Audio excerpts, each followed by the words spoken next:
for having us today. I'm really excited to do this, and it's really great to see that there's so many people from so many different places visiting us. As Kate mentioned, my name is Mario. I am the Gallery Education Coordinator for the National Museum of Mexican Art. We have been doing virtual presentations of the museum since we closed in March of 2020.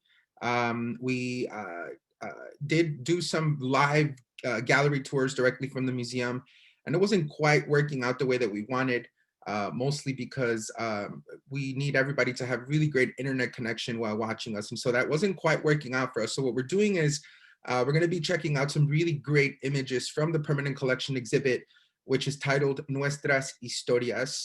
So I'm going to share my screen with all of you, and we're going to get started. This tour will last about 40 minutes or so. And then I will be taking a look at the Q&A. If anyone has any questions throughout the tour, feel free to drop them in there, or we can also answer them after our tour ends. So as I mentioned, the exhibition is called Nuestras Historias. This is the largest gallery in the museum. It is the second permanent collection exhibit that the museum has been able to put together. Nuestras Historias is an opportunity for us to show our permanent collection that has grown to over 10,000 objects of artwork over the last 34 years since we opened, right? But it's also an opportunity to remind our visitors and ourselves that this idea of Mexican identity is different depending on a number of things, including communities, times, and regions, right? And so the artwork shows us stories and narratives from the lives of Mexican people and Mexican artists, and how different they can be depending on those things, but also on what side of the border you're on, right? And so naturally, the collection, the artwork that the museum has acquired over the last 34 years, it comes from both sides of the border, right? From Mexican artists from Mexico, as well as Mexican artists from the United States. Now, when you first walk into the exhibition, this is what you're going to see. You're welcomed by what is probably the most popular painting that we have in the museum that actually comes from Mexico. And I'm talking about the beautiful painting done by Jesus Helguera, titled The Legend of the Volcanoes. Now, The Legend of the Volcanoes was done in the year 1940. Jesus Helguera was one of many artists who were painting stories and narratives of Mexicanos post-Mexican Revolution, right? To give you an idea, the Mexican Revolution, this civil war, would go on between the year 1910 and 1920, where close to 2 million people would die in that war. And so after so much bloodshed and after such a gruesome war, Mexico was left asking itself many questions, including, what is our identity? What just happened in the last 10 years, and where are we going next? And so there were a lot of artists, many who were funded by the Department of Education post-Mexican Revolution, who were hired to paint murals. And these murals or this public art would often talk about the history of Mexico, the history of its people, what had happened in the last at that time, in the last 400 years since the arrival of the Spanish. And it gave an opportunity for artists to really dig deep into the stories that were being preserved and that would continue to be told. Other artists like Jesus Helguera, who was not exactly a public artist or a muralist, would focus more on these legends or these stories that had been passed down for quite some time. Often these paintings and these stories were very romanticized, like this one here. Now, this beautiful painting, again, which is the welcome to the exhibition, is titled The Legend of the Volcanoes, and it's about a story that had been passed down about these two young lovers, these two young people in love. The story says that a long time ago, there was a young warrior whose name was Popocatépetl. Popocatépetl was a low-ranking warrior, right? He wasn't considered to be an important warrior in this military. Therefore, the emperor, right, whose daughter was Iztaccíhuatl, the young woman next to him, her father prohibited them from being together, right? These two young people had met and they had fallen in love. But her being the daughter of the emperor, he would need to prove that he was worthy of marrying her and being with her. So the legend says that at some point, in order to prove his love and his worthiness, he would enter this gruesome war. And during the time that Popocatépetl, the warrior, was away at war, somebody leads the young woman to believe that her beloved had been killed. Now, when Iztaccíhuatl, which was her name, learned about his death, or at least she thought he was dead, she becomes very sad. And the story goes on to say that eventually she dies of heartbreak, only for the young warrior to return alive and well, right, since he really was not dead, and find her lifeless body on the floor. The story then goes on to say that he would pick her up and walk with her until he reaches what you see here in the painting. The young warrior would lie her body down on this rock, just like you see in the painting. He puts down his weapon and his shield, as you can see there, and he puts his arm over his chest or his hand over his chest in grief of losing his beloved. The young warrior then makes a promise to her that he would never leave her and always watch over her side. It's then that these two young people eventually begin to transform into what today we see as the second and third largest mountains in all of Mexico. These two mountains are also volcanoes, which is where the painting gets its name from. Right now, these two volcanoes exist in between the state of Mexico, since it is also one of the states in the country, and el estado de Puebla, which is in the central region of the country. And when people who grew up in this area or in these communities, they saw these volcanoes as children, they heard this story. And the story would eventually pass on to the next generation and so on. And so how do we keep these legends alive? Right? This painting didn't come about until 1940, which means that through word of mouth is when how these stories got passed down. Now, after the painting was done in 1940, other Mexicanos who did not live in this area would get a chance to see these volcanoes in this painting. And eventually the painting made its way to Chicago. It's been with us for almost 20 years. And as I had mentioned, it's by far one of the most popular paintings in the museum. Mexicanos that are coming to Chicago for the first time see this painting and automatically recognize it. And there have even been community members that have painted their own renditions of this artwork in the neighborhood. For those of you who visit Pilsen, which is a neighborhood where the museum is located in, if you visit Benny's Pizzeria on 18th and Racine, you can see that they have their own rendition of this mural outside of their pizza shop, showing us how important this story has been to Mexicanos since this painting was done. Right? Now, when you walk through the exhibition, you're going to get a chance to go through a number of sections of the gallery, including a section where we can display objects that have been found throughout Mexico's history, representing the different communities, the different civilizations that Mexico has seen in its history. Now, this doesn't mean that these communities, right, these indigenous communities are all gone. The history of Mexico has shown us, right, that many of those civilizations were slowly wiped out, or the numbers came down drastically after the Spanish arrival. But that doesn't mean that some of them are not still around today. For example, the community that worked this beautiful piece of artwork known as the Huicholes or the Huixaritari. Now, the Huixaritari are a community of indigenous people that have lived in the regions of the states of Zacatecas, Jalisco, and parts of San Luis Potosí, and states like Nayarit. But when we look at their history, right, if we date it back to almost 500 years when the Spanish arrived in 1519, they somehow managed to avoid contact with the Spanish for nearly 200 years. And a lot of that had to do with their location. The geographical location made it very difficult for the Spanish, right, to travel with their horses and their equipment into some of these tall valleys or some of these communities where they lived in. And so today, when you speak to members of the Huichol community, they refer to these areas, to these large green spaces that we call La Sierra, as their protector, right? Because of the fact that it was their location that protected them from being conquered for such a long time. Now, the fact that they avoided Spanish contact for so many years means that the Huicholes have held on to their language, to their culture, including their artwork, their food, right? Their traditions and their celebrations, including their beliefs of where life started. Some of these communities make reference to the beginning of human life, starting out at the sea, and eventually we moved into the land, right? But some of these stories are found in this piece of artwork, which includes 80 tiles of artwork, or 80 tiles of wood.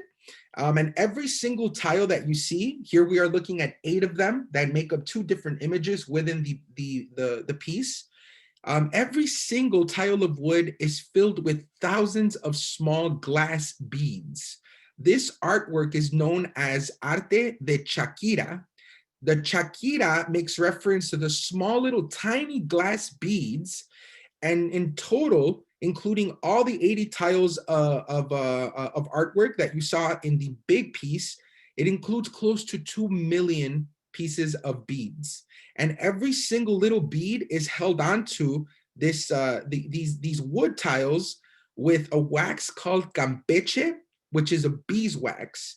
Now this wax remains sticky, right? And so by staying sticky at the right temperature, the beads are held on tightly into place. And you can see that this piece has been with the museum since 2003. So nearly 20 years later, the piece is fully intact and the beads are still in place.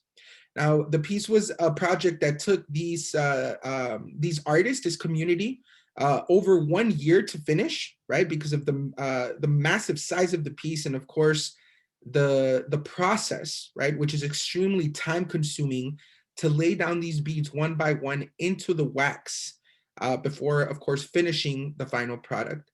I will say, I'm going to go back to the original piece, that there are actually 3 of these done in the world. We do not have the only one. There is one in Chicago. It's the only one in the United States. It's at the museum. And then there is one in the state of Zacatecas in Mexico. And then the third one is actually found in Paris near the Louvre.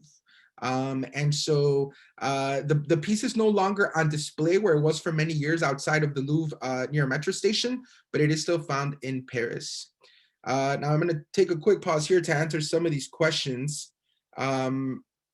The audio seems to be garbled. Okay, so this might be your connections, everyone. I think my connection is showing to be pretty steady right now, but I am going to answer this question. We are located in Pilsen, which is only about 10 minutes away from downtown Chicago, just southwest, I'm sorry, of the Loop, what is considered downtown Chicago. The museum does not have an exact reopening date yet, Merle, but we are hoping that we can open our doors by September, depending on how things are going. But again, we don't have an actual opening date yet, right? Now, we're not going to spend too much time on this piece, but as far as the pathways, that's an interesting observation. These pathways that you're making reference to, Gloria, are roads or a line that connect these 4 stories together. So, we're not going to get too much into each one of them represents, but we know that when the artist created these, they wanted us to connect these 4 pieces together. And notice how the piece is very symmetrical, right? It's almost like if you're mirroring one side to the next one, right? And so there's a lot of balance found in this piece of artwork. The only the only thing that might stand out in this piece that isn't really part of that balance, if you notice, is that the circle in the center, right, this round image created by these 4 tiles is a little bit lower. It's not quite in the center of the piece, right? And so I think of it almost as this like a scale, right, kind of balancing both sides out. The type of wax could handle the heat over time. I'm not sure exactly what type of wax outside of Campeche would be able to use this, but this particular style of Campeche, again, as long as it's kept in the right temperature, it should hold just fine, right? Absolutely. So we're gonna move along, and we're gonna take a look at another very well-known piece in the collection. Some of you might recognize her image as soon as you see her, and I am talking about La Virgen de Guadalupe. Now, La Virgen de Guadalupe is what is considered uh, the Mexican Catholic image of the Virgin Mary, right? It's a very specific image that carries specific iconography that connects her to Mexico. Now, the Virgen de Guadalupe's legend or her story says that she first appeared to an indigenous man back in the 1500s. That there was a miraculous apparition at the top. Oh, I'm sorry about that. There was a miraculous apparition at the top of a small mountain in where she appeared to Juan Diego. Now, Juan Diego, right, was indigenous according to the legend, and she appeared to him, right? Now, the Virgen de Guadalupe's image, right, carries three icons that make her special. One of them is the fact that she stands over a crescent moon, which you see right above the angel holding her up, right? And then you see the sun shining behind her, right? That kind of creates an aura around her. And then last but not least, if you look at her cloak, right, that is over her dress and her head, it is filled with stars. And so these three symbols or these three features of her image were resemblant to an Aztec goddess, an indigenous goddess named Tonantzin. And it was believed that Tonantzin was referred to as being the mother of the universe, the goddess of all goddesses. So naturally, when the story says that this image appeared, that she appeared to an indigenous man, it was an instrumental tool in the conversion of Catholicism of the natives to Mexico. And what really makes this story interesting is that according to the legend, it happened only 10 years after the fall of Tenochtitlan, the fall of the Aztec Empire to the Spanish, right? So a lot of scholars have even debated the timing of her actual apparition and how that there's not any documents that prove her apparition until at least the 1600s. Right. And so although there's a lot of questions as to whether the apparition happened that year, some people question whether the apparition happened, right? And that goes hand in hand with religious stories and legends.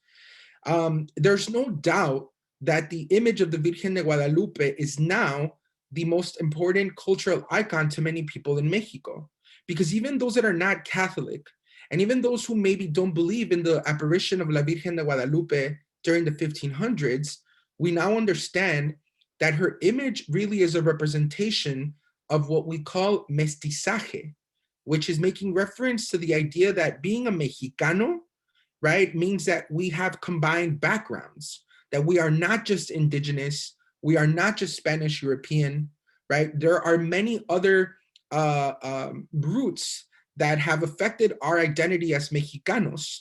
One that is being talked about more now than ever is the third root of Mexico, which is Africa. And some years back, in 2006, the museum had an exhibition titled The African Presence in Mexico, which made reference to the third root of Mexicanos, right? And it added more complexity to our idea of identity and mestizaje. Now, the last thing I'm going to mention about this painting, everybody, you notice that the dates is a 28-year gap.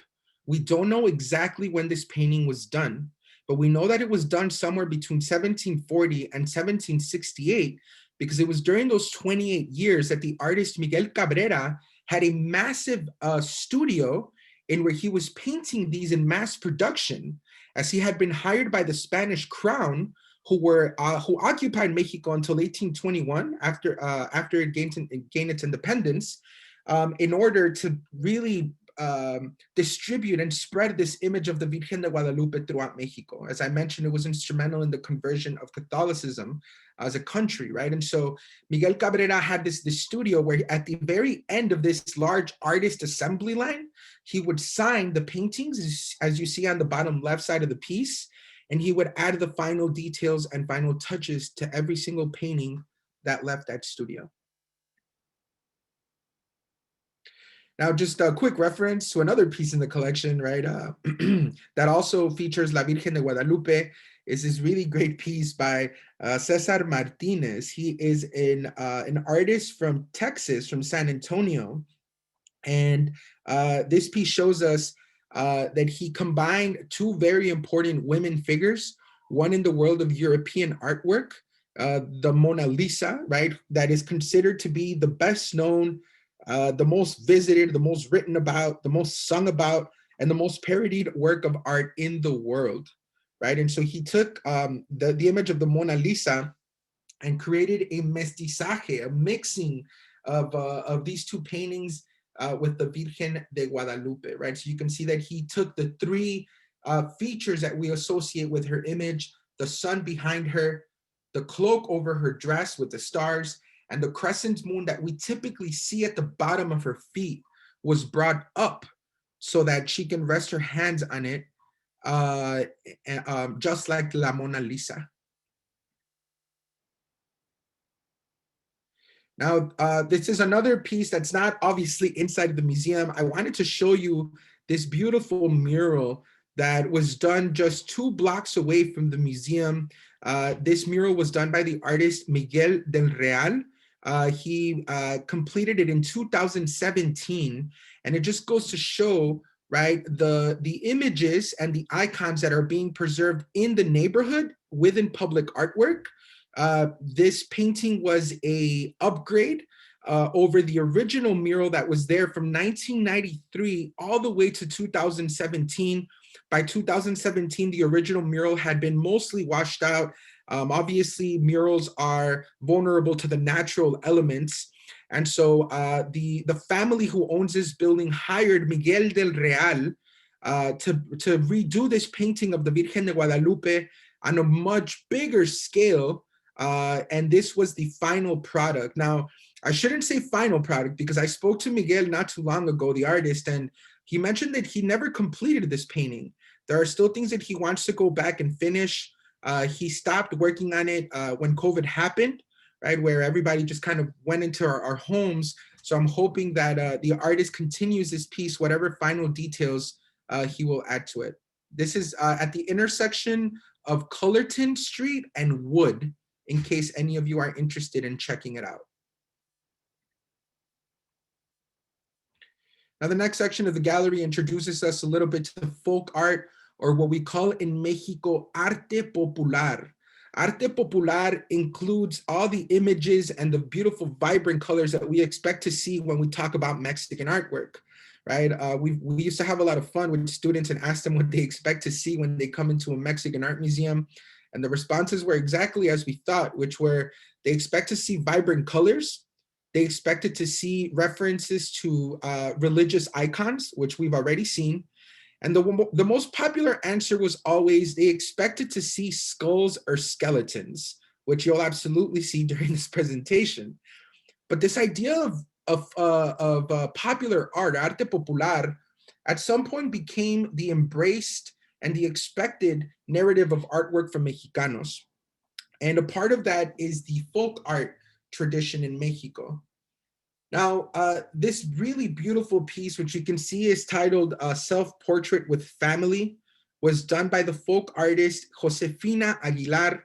She is out of the state of Oaxaca, more specifically out of the town of Ocotlan de Morelos. She is a member of the Aguilar family, who are best known for creating small clay figurines. These specific ones are called muñecas, or dolls, right? This muñeca or doll is a self-portrait.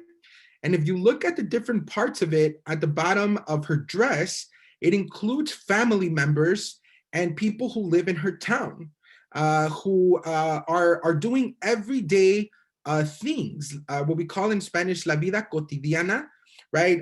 These depictions include everyday village activities, religious and folkloric scenes. She also creates famous figures. She has made many very popular figures of Frida Kahlo, who was arguably the most famous artist in the history of Mexico, right? And she also does a lot of Day of the Dead statues as well, right? Now, she learned these techniques from her mother, like the rest of her sisters did. And like many other folk artists or artesanos who work with their hands, a lot of them are not school taught.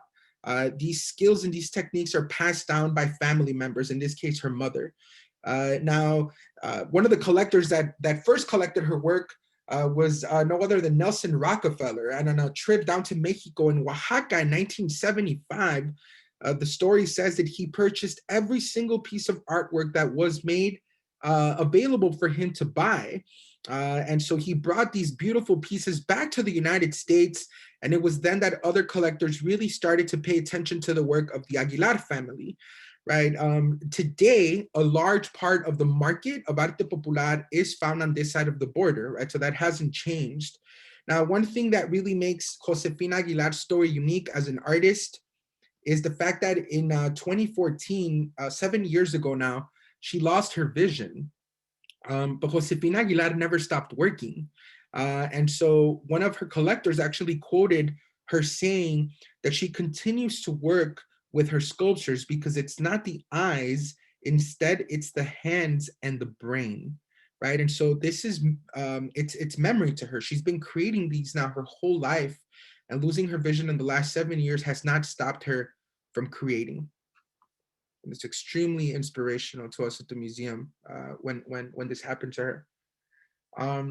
Now, in that same section is one of my favorite pieces in the whole museum, and it's very different, right? I just talked about what we expect to see when we look at Mexican artwork, right? The vibrant colors and the skulls and the religious icons, references to food, which we absolutely have in the exhibition as well. But in the 1980s, right, there was a new group of artists that would call themselves the Neo-Mexicanos, or the New Mexicans. The Neo-Mexicanismo art movement, in a way, rejected what had been accepted widely as Mexican artwork, right? These artists were not interested in talking about their identities. They were not interested in talking about their villages. They weren't interested in painting skulls or painting Virgens de Guadalupe, right? The artist like Gunter Gurzo, who was actually towards the end of his career and the end of his life, when this painting was done, were looking to move away from that. They were looking to move away from the traditional and instead bringing it back to elements of artwork, right? Such as this one, which is titled Yellow, Green, Blue, right? A very straightforward title for a painting that includes those colors. That forces us to really think about artwork in a different, about Mexican artwork in a different light, where we can appreciate the colors, and we can appreciate the lines, and we can appreciate the depth of these shapes on top of each other. And it really forces us to see it in a different way, right? Now, it's not that artists like Gunter Gurzo and other artists didn't love the traditional aspects of Mexico, because I'm sure they did, but it was more about not being boxed into a particular form of artwork, right? And it became really difficult for artists to, and you can still say today, for Mexican artists to simply be identified as artists who are Mexican versus a Mexican artist, and when you're expected to paint a certain thing or a certain way. Now, Gunter Gurzo spent a large part of his life, not as a painter, but as a set designer. For those of you who are familiar with the golden age of cinema in Mexico, where some really beautiful movies came out of, as far as scenery and as far as set design, and if you're familiar with actresses like Maria Felix and actors like Pedro Infante, who are the faces of that era, he worked on the set design for a lot of those movies as a young artist. So he really didn't embrace his painting and a lot of this abstract painting until a later part of his life.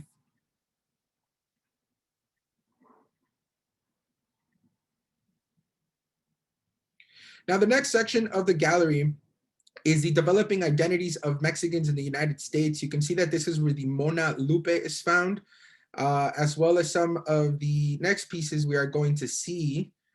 This is by far the largest section of the gallery, by the way, right? This first beautiful painting is done by Patsy Valdez. Patsy Valdez is an artist who grew up in East Los Angeles. She was the only Chicana, the only woman in the performance group of ASCO. ASCO was a collective of artists of Chicanos, of Mexican-American artists who were part of the Mexican-American art movement, better known as the Chicano art movement, which became very political. Patsy Valdez is not just a painter, but she does performance artwork, conceptual art, installations, murals, and she's even dabbled in fashion design. Many of her paintings, like this one here, are set in an interior space. They evoke internal thoughts and feelings, very nostalgic artwork. And she has stated numerous times that she uses a lot of movement in her work to keep the paintings alive, right? And it creates a feeling that someone just left this space or the room. And you can see that particularly with the shoes at the bottom of the painting. Now the shoes are on the floor where this ofrenda is located. This ofrenda, or this offering, is a small setup that we find usually during the Day of the Dead. The ofrenda, or the offering, is created to honor those that passed away, and according to tradition, to welcome back the souls of our loved ones during November 1st and 2nd every single year. You're going to notice that the name of the painting, though, is October. And it's really interesting because although the Day of the Dead happens the first 2 days of November, the preparation for this holiday really begins throughout the month of October. Whether you begin to purchase objects to put on your ofrenda, whether you're in a small town in Mexico and you start collecting flowers ahead of time, or you start collecting food to prepare at the beginning of November, right? So it's really October that rings in our heads as Mexicanos as the time we prepare for the Day of the Dead, right? It's a very fitting name for this painting. Now, the artist, Patsy Valdez, as I mentioned, was part of the Chicano art movement. Artists really fought for their place in the world of the arts during this time. They fought for the rights to be successful as artists. And this is the second reference to a European painting that we have by Chicano artists, right? I'm making reference, of course, to the work of Dutch artist, post-impressionist Van Gogh, Vincent van Gogh, right? So Starry Night is absolutely a reference there in the back here on the window.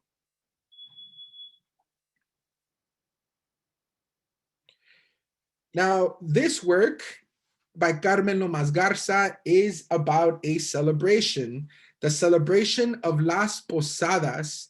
Las Posadas is a 9-day celebration that celebrates the birth of Jesus. And it includes families gathering together and even children dressing up, right? So you can see that the children here were asked to dress like Joseph and Mary. They are at the front of the group. There are many things about this painting that tells us it's a celebration or something they're doing together. There's a lot of movement from left to right. The Posadas is, again, this 9-day celebration where the family knocks on doors and they ask their neighbors if they can come in and sing some songs that, of course, are related to the birth of Jesus. But also the woman who is allowing them in, you can see she has opened their door for them. She's wearing an apron. And it might be because she's still in the process of preparing food for these people, right? So you will welcome them into your home. You provide them with something warm to drink, since the Posadas are celebrated in December. So while the adults might drink coffee, the children might be offered some hot chocolate, right? And the woman might have prepared some light food for them to eat or to snack on before the family moves on into the next home, right? And does it all over again. Now, one of the really great things about this painting are the visual clues that the artist drops for us. Now, the first thing you should know about this painting is that it is set in 1958. And I know that because the artist has told us this story about when she was 10 years old. And she paints herself in this painting as a 10-year-old girl. Right in the center of the painting, she's wearing her big shiny red boots. She's looking in our direction, right? That also kind of sets her apart. Now, it's not only her and her boots that caught my attention, but if two people ahead of her, the kid dressed as Joseph, who might be her older cousin or her older brother, he got away with wearing his Chucks, right? His Chuck Taylors made by Converse at this point had become an American cultural icon. Everybody needed to have a pair, right? It was introduced about 30 years before that. And so what we see in this painting is a family preserving this Mexican tradition, Mexican Catholic tradition of Las Posadas, but also, right, being introduced to new things in American culture, right? Texas having a very unique identity as well. At some point was part of Mexico, but it became part of the US after the US-Mexican War. And one thing that really sets them apart as well, right, is the fact that there was this feeling or this notion of identity that they didn't belong on either side. And so in a way, it was kind of taking from both cultures and creating their own identity from it. Now, Gloria, as far as the lamp being elevated, that's going to be the last point of here, which is, even if you're not familiar with Posadas, if you're not familiar with Mexican celebrations, that the elevated lamp is one of the clues that tells us this is a celebration or a party.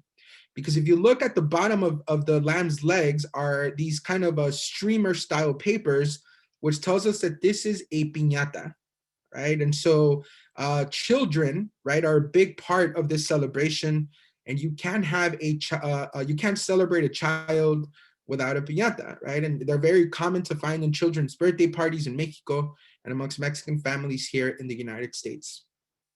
Again, this is the work of Carmen Lomas Garza. Now, we're going to take a look at a painting that has 3 different faces to it. The painting is done by Esther Hernandez, another very well-known Chicana artist, Mexican-American artist. She created this piece actually back in the 70s. The original print that inspired her to make this painting, she did it in the 70s, but she created this installation in 89, as you can see. Esther Hernandez worked at some point when she was young, when she was a teenager, as a field worker. And although she didn't work as a field worker full-time, right, she was a student, it's something that she experienced. So the first thing you need to know about this painting from this angle is that the woman you see in that painting has coverings over her face, right? She's protecting herself from something. And in her hand is a tool that helps her cut grapes. And she collected grapes out in the fields for many farmers that were contracted by companies like the Sun-Made Raisin Company, right? Which we've all, I'm sure, heard of. The second image that you see here is the center of the painting when you are standing right in front of it. And it shows us that Sun-Made Raisins Company was one of the companies that was using herbicides and fungicides and different chemicals out in the fields during work hours, contaminating the air of the farm workers or the field workers. And so when she created this piece, it was to bring attention to that. It was to bring consciousness of what was happening around us, consciousness to the people that were buying this company's product at the store. And it was no surprise that some of the work these artists were doing to bring consciousness fell right into the work that was being done by people like Dolores Huerta and Cesar Chavez, who were the founders of the United Farm Workers. Eventually, their work, right, would also help workers all around the United States, right, fight for their labor rights. Now, the third angle of this piece is similar to the first one, but this young woman is now a skeleton, showing us that some of these workers eventually were getting very sick, and cancer rates skyrocketed in some of the areas where these farmers were working, and it was led to believe that it was because of the pesticides. Now, the bottom of this installation is an ofrenda, right? And you can see that it's in memory of her art, of the artist's father. But the ofrenda at the bottom includes some of the traditional elements of the Day of the Dead, such as objects that belong to the person or that we associated with the person's life. In this case, of course, the objects represent the life of a field worker. The sombrero that protects them from the sun while they're working, that large brown container, which is where that they had to fill with grapes over and over again. And the 4 candles around the circle are a representation of the 4 cardinal points. And the artist mentioned that it's important to know where you're at all times when you're working in the field. Sometimes everything starts to look the same, right? And so it's important to know your sense of direction as a worker, but it's also a very beautiful metaphorical way of providing guidance to the souls during the Day of the Dead to find their way back home. Everybody, we're going to take a look at one final painting, and it's the work of Mario Castillo. He was the first Mexican artist to paint an outdoor mural in Chicago back in 1968. Eventually would end up working as a professor at Columbia College, an art school here in downtown Chicago. And he painted this in 1996, and it is titled, bear with me here, "The Ancient Memories of Mayahuel's People Still Breathe." Mayahuel's people is making reference to all the civilizations that came before us. And Mayahuel, more specifically, was the goddess of the maguey plant, which is the plant that you see behind the woman in the back here. The maguey plant is used for many different things, including the use of making tequila. Now, Mayahuel, right, is represented here as this purple woman created from the universe, right? And there seems to be a child in her arms, a reference to her being the mother of creation, maybe. But you can see that there's an energy source, an energy wave that is coming from her. And in a way, it's providing life to the rest of this painting. If you look closely, you can see that through the nose and the mouth of the man standing in the back, he is breathing in this energy, the same way that this figure at the bottom, who is known as Chacmol, who is often associated with Mayan cultures in southern Mexico, is also breathing in that same air. The jaguar and the serpent on at the top and at the bottom of the right side of the painting are representations of Aztec culture, or the Mexica, who believe that Quetzalcoatl, this feathered serpent on the bottom corner, was a god who was responsible for the creation of life on Earth, right? And even he is breathing in these yellow and orange lines that are representing the energy coming from her. Now, all these civilizations are representative of different parts of Mexico. They do not come from one area. But the fact that this massive painting, by the way, it's probably about 14 feet long. It's by far the largest painting in the museum. This massive painting is here in Chicago. It's a reference to all civilizations that came from Mexico and that Mexicans associate with. But it's here in a city where the Mexican population is very large, and where a museum opened its doors 34 years ago because of the need of a place for Mexicans to celebrate their culture and their identity. So it's no surprise that the painting has been with us for so long, and it's been on display ever since the artist donated to us back in the year 2000. Ladies and gentlemen, this is going to wrap up our virtual tour. I am going to hand it back over to Kate to see if we maybe have a few minutes for Q&A or answer any questions that I might have missed throughout the chat, Kate. Thank you. All right. Thank you very much, Mario. That was a fantastic presentation. I really enjoyed it, and I hope all of you did too. We do have a few minutes, if you do, to answer some questions. I'm just going to sort through a little bit here. Let's see. I did miss a question here about Diego Rivera. So, you know, we do have a Diego Rivera painting in the museum. It's not currently on display, but it's actually a painting that he did of a portrait of a wealthy person back at the time. So it's not the traditional stuff we're used to seeing by Diego, which is often really political stuff. But in case some of you don't know, the work of Frida and the work of Diego, like many other artists of their time, their contemporaries, it's very hard to acquire, and it's difficult to bring unless you bring a whole exhibition from Mexico or from a private collector, right? So that's why it's very rare that you're going to see a lot of their work at smaller museums like ours. We have had an exhibition about 18 years ago, that featured both the work of Frida and Diego. It was a whole exhibit which came before my time at the museum, unfortunately. Okay, this is a good question. Are there any traveling exhibits that go through the museum? Traveling exhibits, absolutely. So some of the exhibitions that we have come from other institutions, whether they come from Mexico or other organizations here in the United States. For the most part, so I've been at the museum for about 15 years now, and I want to say that over the last 10 years, we've tried to rely less on traveling exhibitions, and we curate the majority of them in-house now.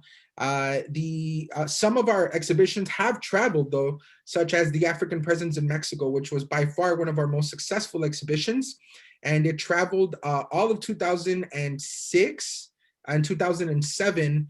It went to Philadelphia. It was in, I believe, California. It went down to Mexico, and it came back to close at the Dusabo Museum in 2007, 1 year later. Very cool. Lots of people want to know about the Day of the Dead exhibit. Yeah, so let's talk about that a little bit. So the Day of the Dead exhibition typically opens in mid-September, and it runs all the way through the first week of December. The exhibition is, of course, about the Day of the Dead tradition and the celebration. And the way that it's curated, it's always so that people who are first-time learners about the Day of the Dead can learn about Dia de Muertos in the first couple of rooms. And then afterwards, the artwork becomes a little bit more contemporary and a little bit more modern, right? Where it becomes interpretations of artists talking about the Day of the Dead. The exhibition is by far our busiest time. And as I had mentioned earlier, it looks like we might be reopening in September. So for those of you that are interested, please follow us on Facebook or our website, which is currently being reworked, and it should launch in September, hopefully. All that information will be there because we definitely will either have a ticketed system or a reservation system, since we're going to have to be very careful when we reopen. Absolutely. Do you happen to know the size of the Beaded installation? You know what? I can tell you right off the bat that that piece is at least, so it's 1 foot coming this way, and there's 10 of them. So it's 10 feet wide by 8 feet tall. Wow. Every single tile is 1 square foot, and it's about 80 square feet. Wow. When Mhm. visiting the museum, is a docent available to give tours and explain the paintings like you did today? You did a wonderful job presenting. Thank you so much. Yeah, so we do have free monthly public tours at the museum. We during this virtual world, we've been doing them every week. But during the time that we're open, we have them at least once a month, and they're typically open to the first 45 people who register. If anyone is interested in reserving a private tour, we also do that for cost. And we also give tours to students and teachers and different organizations. Great. Are there any works by Chicago-based artists in the collection? Oh yeah, absolutely. So that last painting that we saw, that big painting, is in a room called Chicago and Urban Immigrant Identity. And so that last part of the section is reserved just for Chicago-based Mexican artists. So just off the top of my head, Mario Castillo, who we talked about, Hector Duarte, who lives right around the corner from the museum, is one of the other artists. Marco Raya, who was an artist that came from Mexico in 1968. Now he's been here for a long time. And artists like Oscar Moya, Elsa Munoz. But yeah, absolutely. There's a whole dedicated part of the exhibition just for Chicago-based Mexican artists. It's a really important point of view as far as identity for us to display, right? Because the history of the museum opening in the city is such a big deal. And it's really a testimony to why the museum opened and why it was a necessity, right? And then I saw a question here about, give me 1 second. Oh, about the DuPage. So College of DuPage does plan to have the Frida exhibition. That was supposed to open in 2020, if some of you remember, and unfortunately it didn't happen.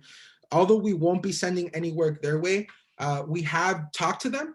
We did have meetings with them where we talked about possible cross programming, but we don't have any works in that exhibition. That whole exhibit is coming from one big private collection from Mexico over to the College of DuPage. That is cool. I did not Uh, know the, that.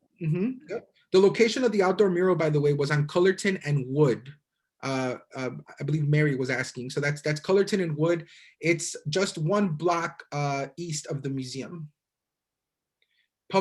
Absolutely. Some public schools have Mexican artwork. There's a lot of elementary schools in Chicago, and particularly in the Little Village area, that have a lot of outdoor murals that connected to Mexican culture or symbolism in one way. Off the top of my head, Canoon Elementary is one located on 24th and Kedzie. McCormick Elementary is another one that's just about 4 or 5 blocks away from there. But there's plenty of them. And again, we don't have any official associations with any other organizations or museums, but we always do some type of partnerships. There's always meetings about how we can work together, right? The Mexican community in Chicago is one thing, but it's important for us to reach Mexican communities also throughout the United States, and that's been one of the kind of silver linings of the pandemic, that we have had an opportunity to reach communities that we didn't reach before, right? Because we're using this virtual platform. I mean, the fact that we're talking to over 200 people here, nearly 300 people, right? Maybe all of you wouldn't have gotten a chance to make it physically to the museum, and this is a great way for us to do that. Juarez is another one. Thank you, Mary. Absolutely. Juarez is also located right down the street from the museum. And graffiti style artwork by contemporary Mexican artists. I'm really glad you asked that. In July, we will be unveiling, although the museum won't be open, we're going to be doing some virtual programming around a piece that we just acquired by Chas Bojorquez. Chas Bojorquez is considered to be the godfather of graffiti style artwork, and really the graffiti artist of his time. He's older now. We've had him at the museum before, but he creates beautiful, beautiful paintings that are graffiti styled studio works. So be on the lookout for that. Again, that artist is Chas Bojorquez out of California. Fantastic. All right, I think we have time for a few more questions. We got some easy ones for you. Do you have a gift shop? We do have a gift shop, and a part of that is available on our website, nationalmuseumofmexicanart.org. But the actual gift shop is still closed for in-person sales, but it will be reopening in September. It's a beautiful gift shop. It's not massive by any means, but all the products not all the products, but the majority of the products sold come from Mexico, especially folk art and some of the stuff that we saw. And then we've also started to sell artwork by some of the local vendors that are also Mexicanos. Awesome. Yeah, I haven't been for a long time, but I'm sure when I was there was around the time of the Day of the Dead exhibit when you guys are the most busy, but there was a lot of cool stuff. Yeah. Somebody wants to know where they can find some of the museum's virtual offerings. So maybe we should put a link in there for them. Yeah, for sure. Let me get that link for you now. Actually, we have something called NMMA at Home, and this is where you can basically find a list of the things that are available for families and students. Let me get that link up for you. Great. Yeah, if you can post it in the chat, that way everybody can kind of browse it at their own leisure. And a reminder to all of you that are still in attendance too, that these tours and these museums depend on the support of their community to operate. And this past year has been very difficult for them. And I hope that once they reopen, you will consider going down and buying a ticket and visiting in person, and just get that in there. All right, so I just dropped the link here. Oh, I'm sorry. I think I might have just sent it to the panelists. Let me send it to everyone. Okay, perfect. So you know what? Actually, it seems that I don't have permission to send it to everyone. I could just send it to the panelists, I believe. I'll copy it and send it to everybody. Thank you. All right, guys, there you go.